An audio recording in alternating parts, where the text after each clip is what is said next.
بيان إلى الرأي العام العالمي: منذ عقود والفاشية التركية تحارب حزب العمال الكردستاني، والتي تمثل فكر وفلسفة القائد آبو الذي ينادي بأخوة الشعوب والعيش المشترك في منطقة الشرق الأوسط. إن الدولة التركية لم توفر أي منصة أو اجتماع إلا واتهمتنا بالإرهاب، مع العلم أن جميع ممارساتها في المنطقة تدل على أنها الداعم الأساسي للإرهاب وعدم الاستقرار.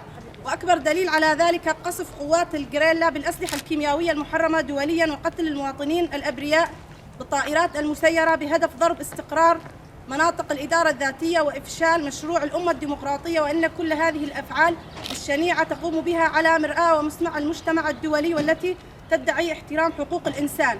وإننا كمجالس وكومينات ومؤسسات الإدارة الذاتية وجميع الشعوب في تشل آغا نندد ونستنكر قصف المدنيين الأبرياء، ونعاهد بالسير على خطى شهدائنا والتمسك بحقوقنا المشروعة والتضامن مع قواتنا العسكرية. كما أننا نطالب المجتمع الدولي ومنظمات حقوق الإنسان والأمم المتحدة بوضع حد لعنجهية وقدرسة الفاشية التركية، ونطالب محكمة الجنايات الدولية بالتحقيق الفوري في جرائم الدولة التركية واستخدامها الأسلحة المحرمة دوليا.